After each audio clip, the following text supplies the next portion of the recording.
अस्सलाम वालेकुम to all of you. Welcome once again students. हम लोग इल्म सेहत में लेक्चर आज स्टार्ट करते हैं। अपना नया टॉपिक आज हम स्टार्ट कर रहे हैं तत्हीर।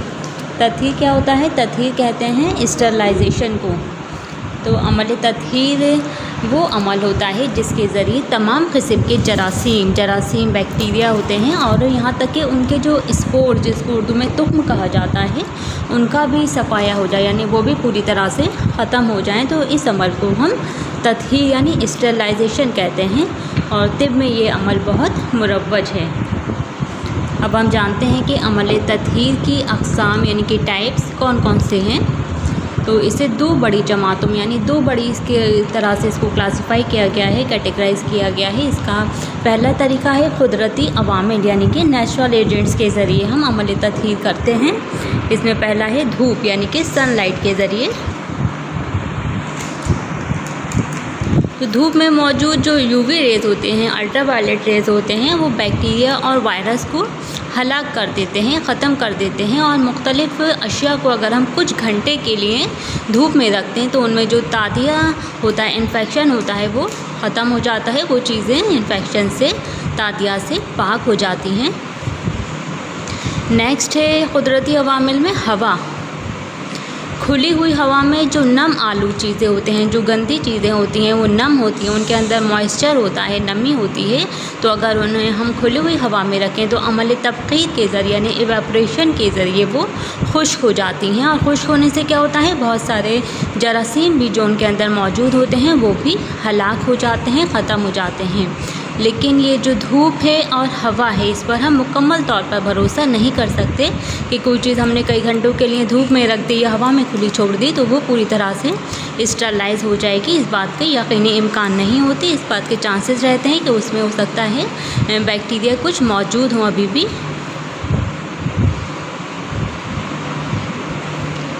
इसकी सेकंड कैटेगरी होती है तबई अवामिल यानी कि फ़िज़िकल एजेंट।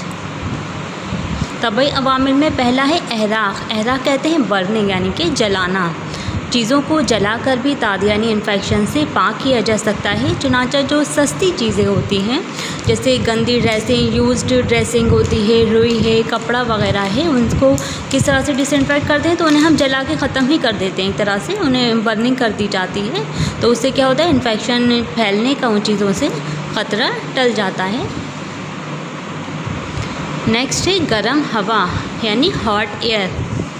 हॉट एयर किसके लिए इस्तेमाल करते हैं हम? कीमती चीज़ों को डिसइंफेक्ट करने के लिए गर्म हवा का इस्तेमाल बेहतर तसव्वुर किया जाता है। जैसे कांच का सामान हॉस्पिटल में इस्तेमाल होता है या जो सर्जिकल इंस्ट्रूमेंट ऑपरेशन में इस्तेमाल होते हैं, तो हम उसे हॉट एयर के ज़रिए स्टरलाइज करते हैं। इसमें क्या होता है, हवा का जो टेम्परेचर होता है उसको 160 से 180 डिग्री के दरमियान में होता है। तो इस टेम्परेचर पर क्या होता है, बैक्टीरिया भी मर जाते हैं और बैक्टीरिया के साथ साथ जो बैक्टीरियल स्पोर्स होते हैं वो स्पोर्स भी पूरी तरह से ख़त्म हो जाते हैं। नेक्स्ट है अमल जोश यानी बॉयलिंग के ज़रिए। तो तत्हीर का यानी स्टरलाइजेशन का एक तरीक़ा बॉयलिंग भी है। मुख्तलिफ़ अशिया को पानी में डालकर हम 10 मिनट के लिए उबालते हैं तो उससे क्या होता है कि जरासीम हलाक हो जाते हैं। लेकिन इससे जरासीम यानी बैक्टीरिया तो हलाक हो रहे हैं, लेकिन उनके जो स्पोर्स होते हैं, बैक्टीरियल स्पोर्स, वो हलाक नहीं होते।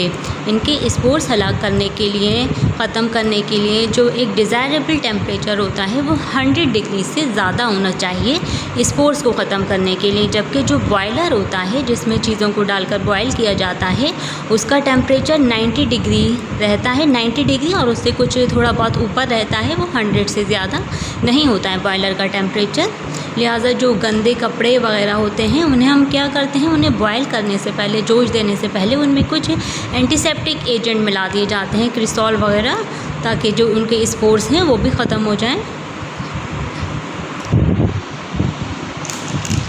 नेक्स्ट है ऑटोक्लेव। ये वो स्टरलाइजेशन का प्रोसेस है जिसमें टेम्परेचर को 100 डिग्री से ज़्यादा और प्रेशर दिया जाता है। जैसा कि अभी हमने इससे पहले बताया है, स्पोर्स को ख़त्म करने के लिए, हलाक करने के लिए जो डिज़ायरेबल टेम्परेचर होता है वो 100 डिग्री से ज़्यादा होना चाहिए। तो हमें ऑटोक्लेव में 100 डिग्री से ज़्यादा टेम्परेचर मिल रहा है, प्लस हमें प्रेशर भी मिल रहा है, वो टेम्परेचर प्लस प्रेशर। तो इससे क्या होगा, ज़्यादा टेम्परेचर और प्रेशर की वजह से इसकी जो पेनिट्रेटिंग पावर होती है, क़ुव्वत नफूज़ होती है चीज़ों में, वो बढ़ जाती है, जिसकी वजह से जो चीज़ें होती हैं जिनको हम डिसइंफेक्ट कर रहे हैं उनमें जरासीम की सारी किस्में और यहाँ तक कि उनके स्पोर्स भी सब हलाक हो जाते हैं। इसलिए जो हॉस्पिटल्स वगैरह में ऑटोक्लेव को ही ज़्यादा बेहतर डिसइंफेक्शन के तौर पे इस्तेमाल किया जाता है और इसका ही ज़्यादातर आम चलन है। हॉस्पिटल में आप लोग देखेंगे तो इन सब चीज़ों को डिसइंफेक्ट करने के लिए वहाँ ऑटोक्लेव मौजूद होता है, उसी को इस्तेमाल करते हैं। नेक्स्ट है रेडिएशन। रेडिएशन क्या होता है, इस समझ से गुज़रने से पहले जो मुताल्लिक़ा सामान होता है, यानी जिस चीज़ को हमें डिसइंफेक्ट करना है उसको हम प्लास्टिक बैग में एयर टाइट करके रख लेते हैं और फिर इस पर मुख्तलिफ़ किस्म की शुआएँ यानी रेडिएशन तो उस पर डाले जाते हैं। जिस सामान को हमें स्टरलाइज़ करना है उसको एयर टाइट बैग में हम प्लास्टिक के बैग में बंद करके रखेंगे और ऊपर से उसके ऊपर रेडिएशंस डाले जाएंगे, शुआएँ डाली जाएंगी। तो क्या होता है, ये सामान स्टरलाइज़ हो जाता है और ये सामान उस वक्त तक स्टरलाइज़ रहता है जब तक कि इन थैलों को, एयर टाइट पॉली बैग्स को जब तक खोला नहीं जाता तब तक के ये सामान स्टरलाइज़ हमारा रहता है। एक बार खुलने के बाद उनका स्टरलाइजेशन ख़त्म हो जाता है। लेकिन ये जो रेडिएशन वाला प्रोसेस है ये थोड़ा महंगा होता है, इसलिए हम हर सामान को इससे स्टरलाइज़ नहीं कर सकते, बल्कि चंद अशिया को ही, जो महंगा सामान होता है उसी को हम स्टरलाइज़ करने के लिए रेडिएशन का इस्तेमाल करते हैं। जैसे सर्जिकल इंस्ट्रूमेंट वगैरह को स्टरलाइज़ करते हैं हम इसके ज़रिए। नेक्स्ट कैटेगरी है हमारा कीमियावी तरीक़ा यानी कि केमिकल मेथड। इस तरीक़े में बाज़ कीमियावी अद्वियात के ज़रिए हम स्टरलाइजेशन करते हैं। आमतौर पे इसका इस्तेमाल बौलो-बराज़ होता है, यूरिन, स्टूल्स वगैरह और दीगर जो नजिस चीज़ें होती हैं उनको स्टरलाइज़ करने के लिए इस्तेमाल किया जाता है। जैसे टॉयलेट वगैरह में स्टरलाइजेशन जो किया जाता है वो इसी केमिकल मेथड के ज़रिए, केमिकल्स के ज़रिए किया जाता है।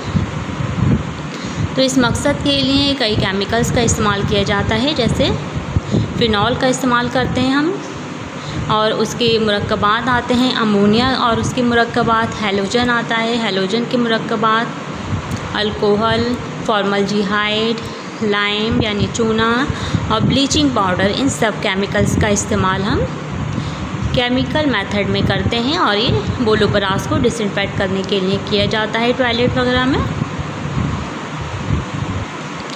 Okay students, thank you. ये था हमारा अमल तत्हीर स्टरलाइजेशन। अब नेक्स्ट वीडियो में नेक्स्ट टॉपिक के साथ मिलते हैं। अल्लाह हाफ़िज़।